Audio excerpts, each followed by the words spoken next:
Subscribe, like, comment and share to support the channel. Thank you for the support.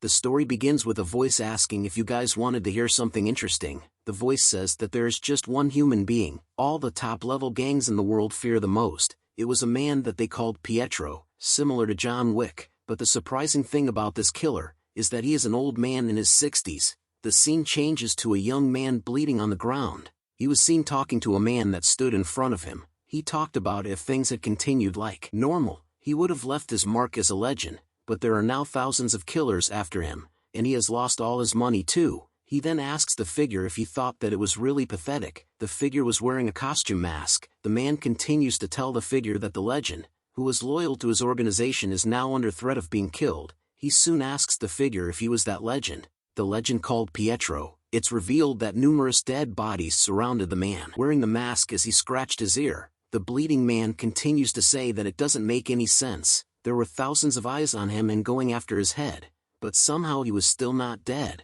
let alone not even found. The bleeding man understood that the masked figure was a legend, but was still curious about how that was possible. "Do you want to know the answer?" said the masked figure as he slowly walked towards the bleeding man. He tells him that even if he had thousands, no tens of thousands of eyes on him, they would never find him. The masked figure then kneels before the bleeding man, removing his mask while telling him that it was shame about the Pietro they were looking for. The bleeding man could not believe what he was seeing. He thought about how it was impossible. Sweat began to drip down his face as he realized why they couldn't find him. The masked figure then pulls out a cigarette, aiming a pistol with a silencer to the bleeding man, making him even more shocked over the fact that he was Pietro. The scene changes to 3 months ago. A voice is telling his boss that it will be really bad if he keep doing this. A pair of old hands is seen placing a sign on a shelf. The voice continues to speak, telling the boss that if he doesn't even take their calls and won't admit it himself, at this rate he wouldn't even live for 3 months. The old man could be seen staring at a bunch of pills on his hand and on the table. The old man continues to tidy his shop, knowing that he wasn't afraid of death, as he had always lived his life by walking a tightrope between life and death. He had dedicated 50 years of his life to work, and he had no regrets at all. He continues to think that he had lived his entire life without any regrets, but was constantly staring at a book on how to take portrait pictures. He soon thinks about how his life was. Looking at a reflection of himself in the mirror, he realized that he never had a picture of himself taken. F in the chat, boys. The door to his shop soon opens.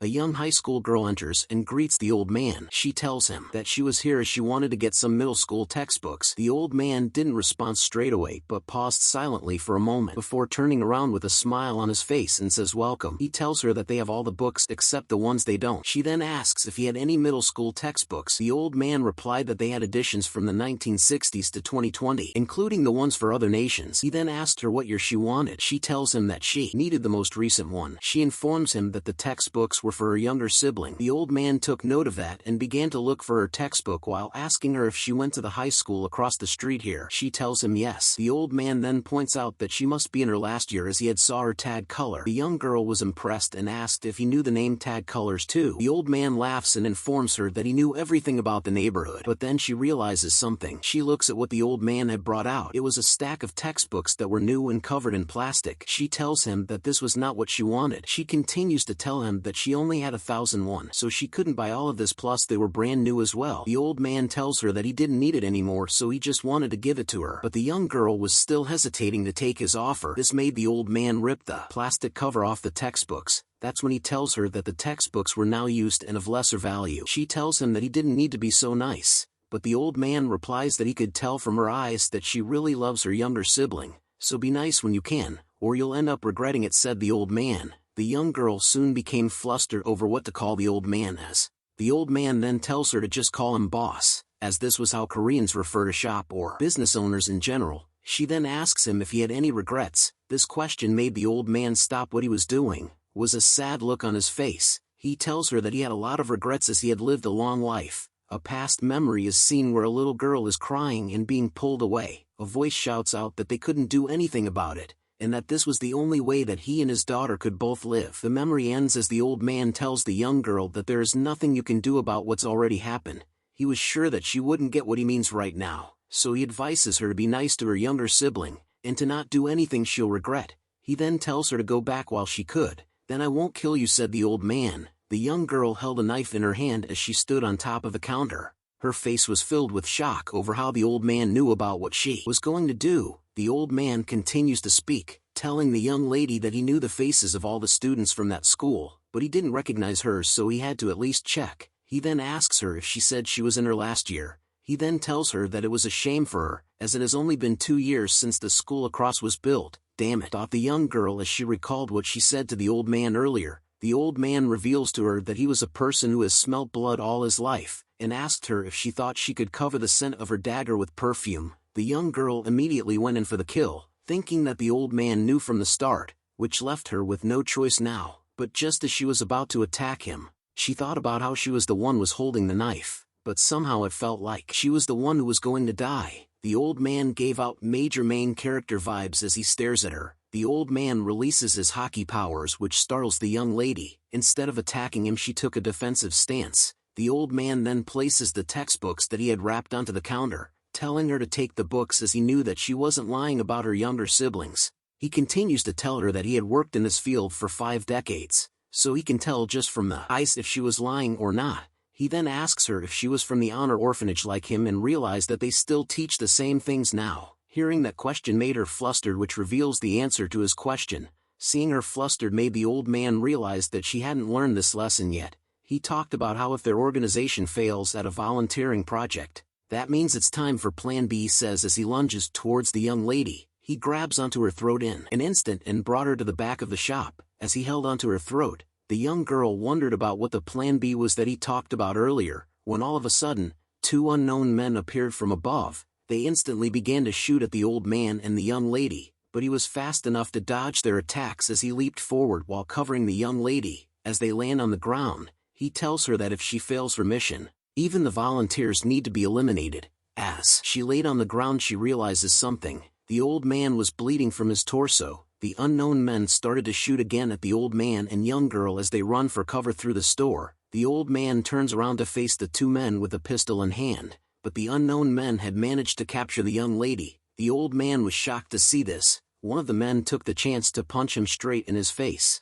The old man could only curse his body for not moving the way he wanted it to. The man who gave the punch wondered if the old man was really Pietro. Another man with a coat appears, telling his senior that he was sorry for this, as Pietro was a renowned assassin who's kept the first rank due to all of his accomplishments. But the man in the coat realized that even he couldn't beat cancer. It's revealed that this man's code name was Octopus. Pietro tells him to stop with the bullshit and wonders why he was trying to kill him. Octopus reveals to him that the boss wasn't comfortable. Pietro was alarmed to hear this and wonders why the boss was uncomfortable with him. Octopus tells him that there were thousands of people after him. It's no use crying over spilt milk. After all, the reward for his head was 7.6 billion. Pietro notices that it was the same amount as his account. Octopus tells him that he was right. It was the money that Pietro had worked so hard to save his entire life. But for that money to go to someone else, how f***ing awesome is that? Octopus then tells Pietro to die by his hands. Another punch is sent flying into Pietro's face. The other men continued to beat him, telling Pietro that he should have stayed quiet and just dug his grave, asking Pietro about why he had to make things annoying for them. With another massive punch, he sends Pietro flying to the back of the store. They looked at him sitting on the ground and talked amongst themselves. They believed that Pietro had been knocked out. One of the men talked about how he was so nervous on the way here but was a lot easier than he expected. Octopus then proceeds to finish the job, but as he entered the back where Pietro was, Pietro tells him that this was a small gift. He tosses a flashbang directly into Octopus's face. He could only curse in his mind as the flashbang was too close for him to react in time. The flashbang went off and soon lighted the entire store. "He's gone," shouted the men after realizing that Pietro had led them there on purpose. Octopus tells them to chase after him as he couldn't have gone far since he was bleeding severely. As the men chased after Pietro, the young girl could only stare in silence over what just happened. The heavy rain continues to pour throughout the night. The scene changes to a kid's playground. Our boy Pietro was breathing heavily as he continued to bleed out while taking shelter in the kid's playground. He soon collapses onto the cold and wet ground. Thinking about how he couldn't even get to put up a proper fight, he thought about how he had gotten so old. He started to look back on his life, about how his entire life was just work, while others were studying. He bled 365 days in a year trying to learn to hold a knife. When others were learning love through calls, he learned to wiretap until he bled from his ears. When others learned to date and love, He came Russia's spy and lived with constant frostbite while others started families and carried out ordinary lives. He survived endless threats in the midst of a terrorist organization. He risked his life for work for decades. But everything changed when a new boss stepped in. The boss called him a senile ass. He had high expectations because of how famous Pietro is, but noted that he had gone soft from old age in his sickness. The boss then decides it's time to throw him away. Pietro had gave up everything for his work. It's not like he wanted a life of splendors, but he wonders if this was all his life amounts to. He can't treat me like this, Pietro thought as he tried his best to stand up once again. He couldn't die like this. He can't lose that money. That money was all he could think of as a memory flashes back to his daughter, but his eyes soon rolled back, and our boy soon drops onto the cold wet ground as the rain continued to pour down from the skies. The scene changes to the flower temple, which was Octopus's base. The two men who attacked Pietro were upset over the 7.6 billion they could have gotten if they killed him. One of them wonders why there was such a high reward for old geezer like Pietro for. The other guy tells him that it was because Pietro was a legend, but his friend didn't care. He tells him that he even threw away his kickboxing champion title for their current life. He pulls out a picture of Pietro while telling his friend to watch him as he was the one that was going to kill the old man and succeed in life. But a voice speaks out, asking them if they knew that's the first picture he ever took. The two men were alarmed to see someone beside them and wondered if it was Pietro. They compared the photo to the young man that stood before them, saying that it wasn't Pietro but just somebody who wore the same clothes. The young man continues to tell them that it was the first picture of him that was ever taken. He continues to tell them that he didn't get it either. When he woke up he was already like this. The two men wondered about what the young man was saying to himself. They soon tell him that he was in the wrong place and that this place wasn't for a student, but the young man grabs onto his wrist, telling him that he knew where he was and that he wanted them to guide him to Octopus instead of wasting his time. The two men then exchanged brief looks with one another after hearing what the young man said. They soon realized that he was also in the same field as them, so they asked the young man about what he came here for, but then tells him that he had to die. A loud thud sound is heard.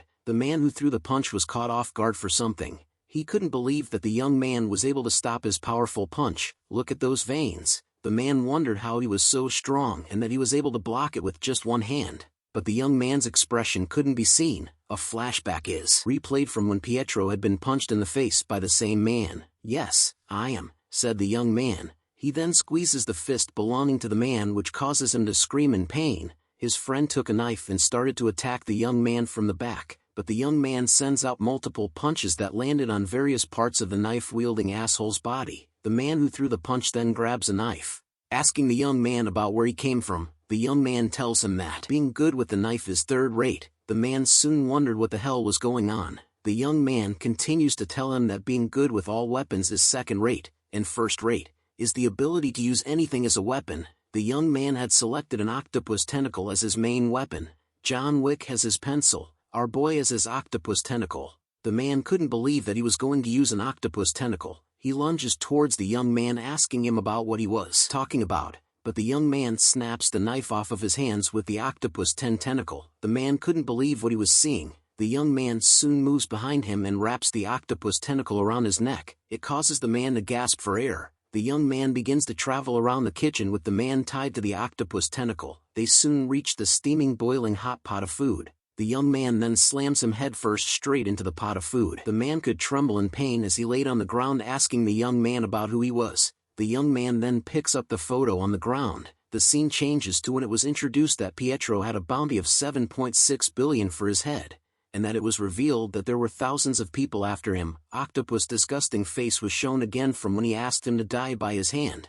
The flashback ends as the young man asks them if this was the only picture they had of Pietro. It turns out that Pietro, the man who was called the best in the field, woke up as his younger self. The young man lights a cigarette, telling the two men that thousands of them won't ever find him, as the old man Pietro they were looking for is dead. Pietro had become young once again. "We were so close, but we lost him," shouted a voice as a car is seen. Octopus and the young girl were sitting inside of it. Octopus talks out loud that soon Pietro's official wanted order will be announced, but before that happens, Octopus needed to get him first. He mentions that Pietro was almost dead because of cancer and that it will be great if he can share with his juniors. He then asks the young girl if he was right. We return to the flower temple, where Pietro is still inside and was looking through the rooms. He opens the door to see an empty room. He then talks about how Octopus extends his life. The scene changes to an underground train station. A group of civilians were staring at someone, wondering who it was and what he does. It turns out that they were looking at our boy Pietro's body. Yummy, am I right, guys?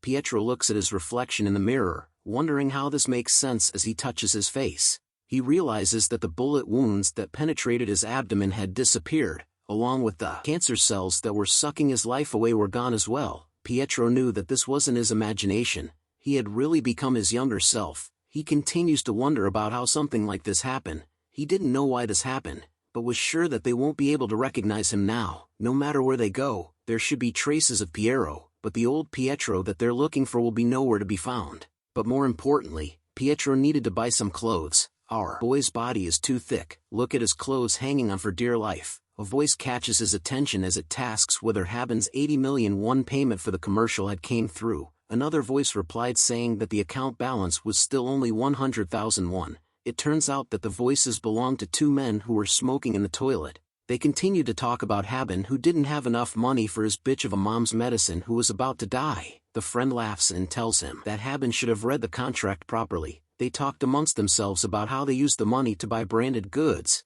but as they discussed about wearing branded clothes to make people lose their focus and sign the contracts, Pietro calls out to them, "Hey you youngsters," said Pietro, which catches their attention. He tells them that this was a non-smoking area and asked them to smoke outside.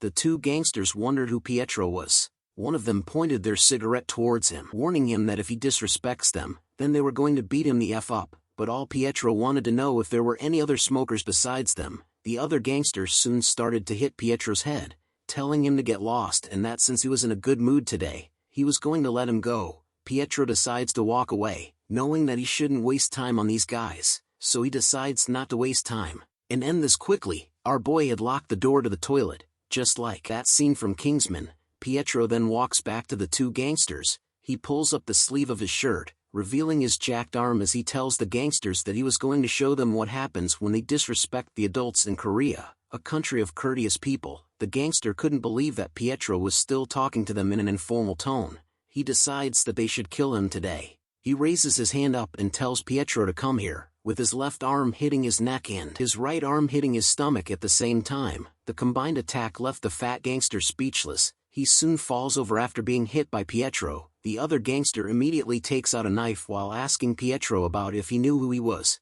Pietro tells him that he didn't know him but knew what kind of knife he was holding. It was a pocket knife. He then tells the gangster that he was holding it the wrong way. He warns the gangster that he was going to cut off his finger if he held it like that. But the gangster didn't care about the warning. He continues to taunt Pietro by calling him a bitch. Pietro then looks at him with his eyes glowing bright red, showing and telling him that if he was going to stab him, then his arm shouldn't be in front of him. The gangster had enough and lunges towards Pietro with his pocket knife while telling him to shut the F up. In 3 short motions, Pietro managed to knock the knife out of his hand and grab onto it before stabbing him with it in 3 places on his body. The gangster held his neck after being attacked and kneeled onto the ground while screaming. Pietro informs him that he didn't get stabbed because if he did, he would have died 3 times already. The gangster soon backs into a corner of the toilet while asking Pietro about who he was. Pietro tells him that he didn't know about the illegal things he did, but if he knew who he was, that was when Pietro pierces the gangster's shoulder with his thumb, causing him to scream out in pain.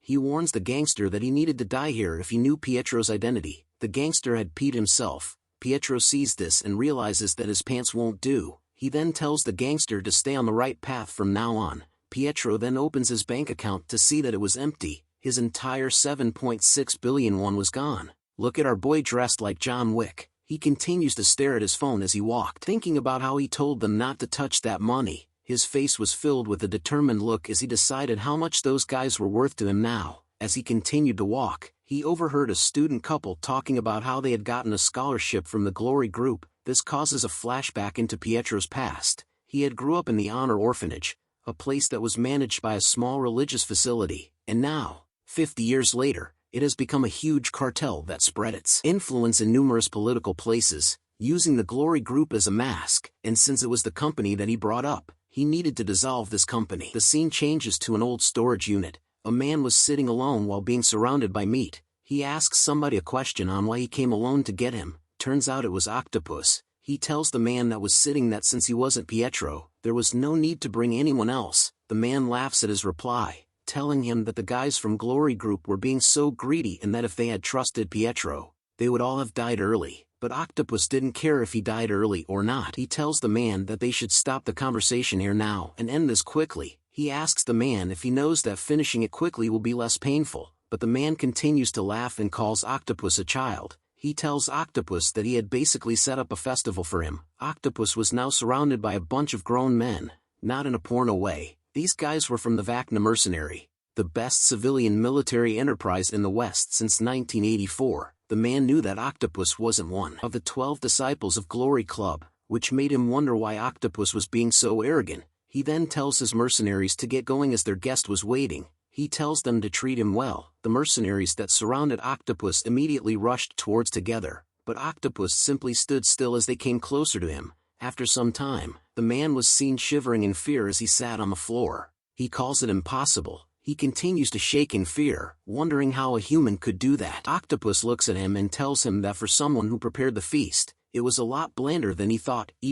Octopus had wrapped himself around the mercenary in an ungodly way. It was revealed that his rank was B+, and that his trait was full-body flexibility. He was also the rank 1 in Jiu-Jitsu in Korea. The man shouts at Octopus to not come any closer. He begs him to go away just as Octopus lunges himself towards him with his head twisted the wrong way. The scene returns to the Flower Temple, where the two men who attacked Pietro at the start continued to lay on the ground after being knocked out. Pietro questions about whether the CCTV were destroyed and that there were no traces of weapons. The young girl agrees with him, which made Octopus realize that there was only one person who could have done this. He tells her that it was Pietro. He was surprised to learn that the old man was staying alive and had started to kill his guys. He continues to tell her that Pietro's wanted order was going to be issued soon, so no matter what, he needed to get to him first. He tells the young girl to report to him once she finds his location, but all she could think of was that sweet old man who had given her brand new textbooks for her younger siblings as well as saving her life back in the store. But her flashback ends as she agrees to Octopus' orders.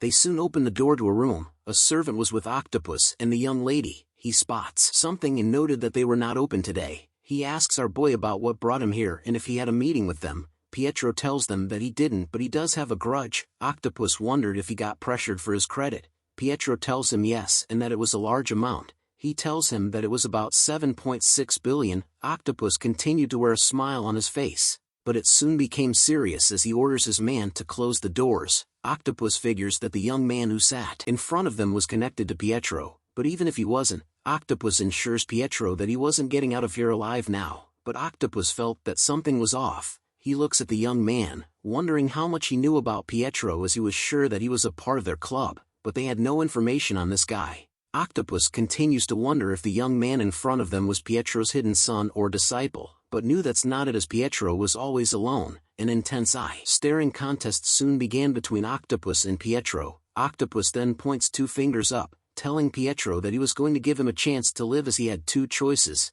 The first choice was to tell them Pietro's location and then he can leave. The second choice was to die by a gunshot to his head for resisting. Pietro thought about it and tells Octopus that he didn't want either of those choices. He then takes a piece of Octopus with his chopsticks, telling Octopus that there's yet to be someone who survived. After hearing this, he then presented them with a third option. The third option was that he was Pietro.